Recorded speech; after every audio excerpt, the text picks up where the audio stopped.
einige heute hier fragen, ob sie mittlerweile wirklich von allen guten Geistern verlassen sind. Ist Ihnen bewusst, was Sie eigentlich hier tun? Sie steuern Europa geradeaus in den Krieg. Ist es wirklich das, was Sie wollen? Sie schauen zu und tun. Friends, I want to share with you the amazing performance of an Austrian politician who criticized Ursula von der Leyen and the European bureaucrats for their endless attacks on Russia. According to her, Europe has never tried to establish a sincere and constructive dialogue with Moscow to end the conflict. Instead, the EU prefers to practice big words and pretentious statements in the spirit of, "We have inflicted a strategic defeat on Russia." The release promises to be very hot and intense. "We will not delay. We are starting." At the same time, there is a terrible economic and social crisis on the European continent, but it seems that few people in Brussels are concerned about this. The policy of accusations and smug rhetorical devices does not solve the problem, but only exacerbates the split within the European Union. In general, friends, get ready to hear the curious reflections of the Austrian politician, which raise important questions. I will also share my thoughts on what is happening in Europe. So let's get started. Once upon a time, the European Union dreamed of becoming an independent center of power, able to compete with other world powers. But now these ambitions are mired in a swamp of endless compromises dictated by the bureaucracy and the power of appointed leaders cut off from real life. Today, the EU does not look like an influential player on the world stage, but rather like a pawn in other people's geopolitical parties. Once upon a time, Europe decided the fate of the world. From the decisions of the Vienna Congress to the era of great geographical discoveries, its cultural and political influence was enormous. But now she has lost her status as a leader. Europe no longer sets the agenda, it only passively reacts to decisions made overseas. This transformation from a leader to a follower is raising more and more questions, especially among Europeans themselves. Ursula von der Leyen has become a symbol of the EU's bureaucratic system. She represents the current crisis. No one has elected her, but she is the one who makes the key decisions affecting the lives of millions of people. Her participation in international negotiations with national leaders often looks comical. Imagine the President of Europe, whom no one has chosen, discussing important world issues on an equal footing with the leaders of sovereign states.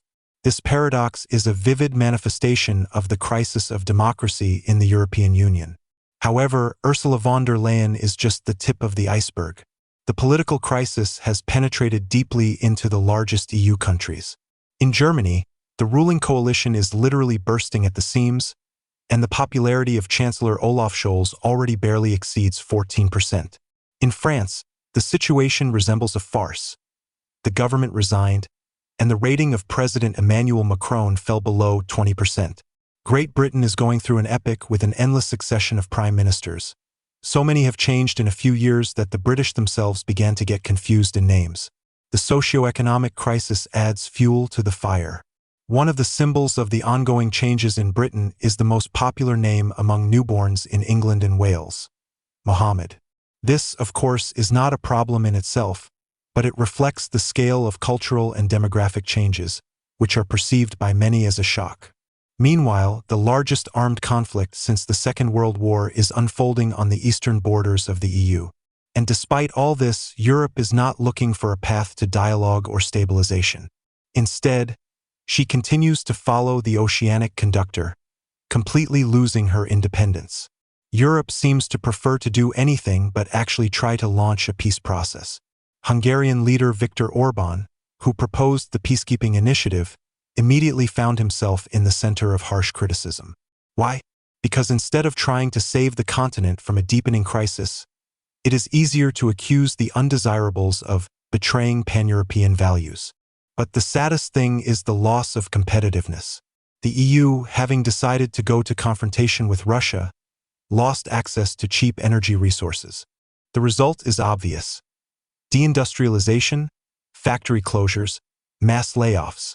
According to analyst Alexander Rahr, Europe has entered an era of decline, and now the main task is not to lose the remnants of industry amid the rapid growth of China and Russia. EU economic forums are increasingly turning into discussions on a single issue: how to regain lost power. But the answers are vague because the root of the problem is a leadership crisis. Political scientists such as Emmanuel Todd argue that Europe has become an appendage of the United States, unable to pursue an independent policy. But once the EU dreamed of sovereignty, independence, and the role of a leading force. Isn't this a sad end to an ambitious project? But it's not just about politics. The cultural identity of Europe is also going through difficult times. Over the past decades, the EU's migration policy has changed the face of cities and countries. According to Eurostat, the number of migrants has increased by 40%, which has led to a significant transformation of society. However, criticism of migration policy has become taboo.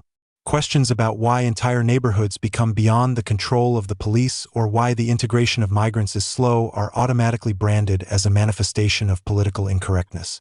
Against this background, Russia, which seemed exhausted in the 1990s, is once again returning to the world stage. The creation of BRICS, strengthening ties in Africa, and expanding influence in Asia show that Moscow is ready to offer the world an alternative to the Western model.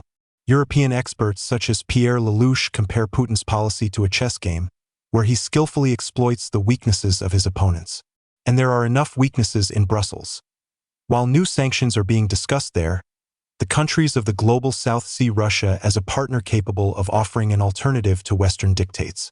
Meanwhile, Europe, carried away by internal disputes, continues to drown in bureaucracy and its own insolvency. Italian political scientist Francesco Albero states that Europe has lost its soul and the ability to take decisive action. Is it really time for the EU to stop being a hostage of external influence and remember what independence is?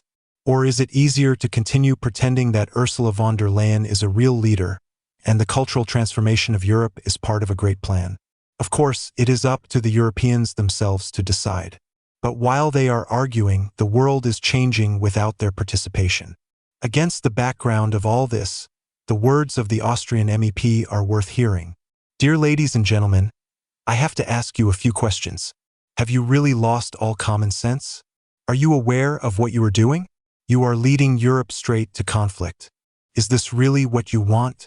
You do nothing when the American president, clearly out of his mind, approves the use of long-range missiles to attack Russia, thereby provoking World War III. Instead of criticizing, condemning, or calling for restraint, you add oil to the fire and want to approve the use of European long-range missiles. This idea, of course, does not come from somewhere below. No, it comes from the very top, from Mrs. von der Leyen, Borrell, Manfred Weber, and even from the President of the European Parliament. Now you want to approve the use of German missiles. I ask you, what is your goal? How long will this so-called unconditional solidarity last? Is this the supposed peaceful undertaking of the European Union? Are you ready for peace talks only when the first bombs start falling on European cities? Obviously, we are now controlled by moralists who are disconnected from reality and who are unable to realize the scale of their actions and decisions. Since the very beginning of this terrible conflict, there has not been a single initiative on the part of the European Union aimed at establishing peace. The European Union has driven itself into a strategic impasse and is embroiled in a war that, let me state clearly and clearly, is not ours and under no circumstances should it become one. Even if many people want it now. Europe is the biggest economic loser in this conflict, while bombs are falling in a well-known country. The cash register is ringing in the United States. The American military industry is making billions in profits, and Europe is suffering from explosive growth in energy prices and industry on the edge of the abyss. Dear ladies and gentlemen, we finally need an independent European peace policy based on dialogue, negotiations, and diplomacy, and not on the supply of increasingly dangerous weapons. It is time for Europe to put its own interests first, and not the interests of the rest of the world. The statement of a brave German, a representative of the Alternative for Germany party, is no less vivid and poignant. He raises important issues that relate to both domestic and foreign policy. Quota. Additional arms supplies to Eastern Europe, who are they actually intended for? A colleague has just said that the majority of the people of this country want negotiations. We all want peace, and at the same time they are ready to give up territories.